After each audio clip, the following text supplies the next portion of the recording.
Merci. La parole est à Monsieur Gabriel Serville pour une durée de 5 minutes.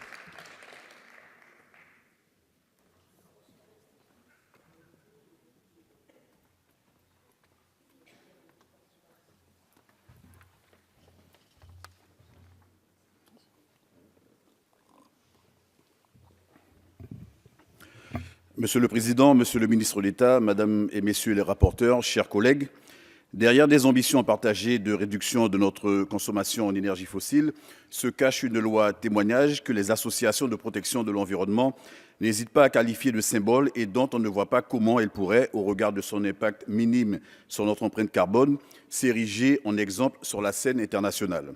Plus grave, dans son entreprise de communication à bas coût, le gouvernement revient ici sans aucune concertation sur une compétence octroyée depuis 17 ans à la collectivité régionale de Guyane, aujourd'hui collectivité territoriale de Guyane. Il est vrai que les gouvernements successifs, de droite comme de gauche, se sont toujours refusés à rendre ce transfert effectif, et ce, en dépit de multiples condamnations prononcées par le Conseil d'État. Aussi, quel message le gouvernement souhaite-t-il envoyer aux Guyanais qui sont massivement descendus dans la rue pour crier leur ras-le-bol en mars dernier avec un projet qui les dépossède purement et simplement de leur droit de décider par eux-mêmes s'ils souhaitent ou non exploiter leurs ressources. Ces mêmes ressources qu'ils voient inlassablement pillées depuis des décennies, qu'il s'agisse d'or noir, jaune, vert ou bleu.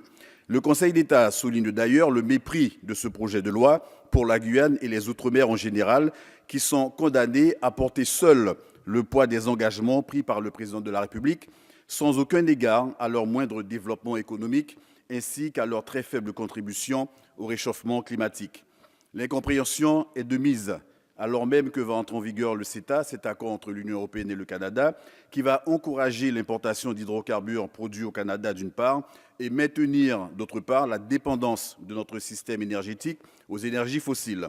Incompréhension toujours quand Total, fleuron de l'industrie française, annonce le rachat de 25% de consortiums menant des recherches d'hydrocarbures au large du Guyana, où le géant ExxonMobil vient d'annoncer l'une des plus importantes découvertes d'hydrocarbures des 10 dernières années et le lancement d'une première phase d'investissement pour 4,4 milliards de dollars.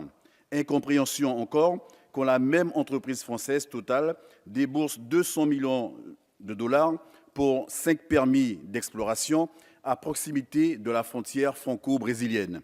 Irrémédiablement, les Guyanais vont donc souffrir des externalités négatives de l'exploitation des hydrocarbures par des Français chez leurs voisins, sans jamais en voir la couleur des retombées économiques pour leur territoire. Contrairement aux nuages de Tchernobyl, les marées noires ne s'arrêtent malheureusement pas aux frontières politiques. Et c'est là que réside tout le cynisme d'un tel projet de loi qui permet à notre gouvernement de se racheter à bas prix une conscience écologique tout en continuant à polluer impunément chez nos voisins du Sud et en leur demandant par-dessus le marché de renoncer à leur velléité de développement en s'érigeant, fort de notre petit confort, en exemple vertueux. Quelle cohérence quand au même moment on annonce la suppression de certaines normes environnementales et sociales dans le BTP, la suppression des aides au maintien de l'agriculture bio, et qu'on recule encore sur l'interdiction des néonicotinoïdes ou encore du glyphosate. Pourtant, au lieu d'un coup de com', il y avait là une occasion de sortir la Guyane de sa situation économique dramatique tout en renforçant nos exigences en matière de protection de l'environnement. Plutôt que d'interdire chez nous et d'aller polluer ailleurs, ne fallait-il pas améliorer, voire renforcer notre cadre normatif environnemental, déjà parmi les plus stricts, et permettre ainsi aux Guyanais d'être acteurs de leur destin commun, tout en apportant des garanties quant à nos intérêts environnementaux? Pour cela, il aurait fallu s'inscrire dans un exercice de large concertation par opposition au seul fait du prince, comme c'est le cas aujourd'hui. C'est d'ailleurs le sens de la proposition de loi qui met en conformité le code minier avec le droit de l'environnement que nous avons adopté en première lecture dans cet hémicycle en février dernier et dont la mise en œuvre semble désormais renvoyée au calendrier grec. Monsieur le ministre, chers collègues, les Guyanais ont dit au monde entier qu'ils n'admettront plus de ne plus être écoutés, de ne plus être entendus, et somme toute d'être méprisés par des décideurs enfermés dans des tours d'ivoire à 7000 km de leur réalité. Je vous invite solennellement, Monsieur le ministre, à les écouter, à les entendre et surtout à leur envoyer un signal fort en leur permettant d'être pleinement acteurs de leur développement.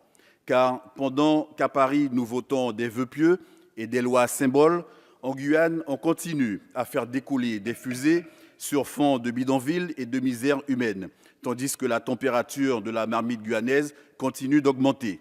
Monsieur le ministre, vous comprendrez que sans une sérieuse remise en cause de certains aspects de cette loi, je ne pourrai pas voter en sa faveur. Et d'avance, je vous en remercie.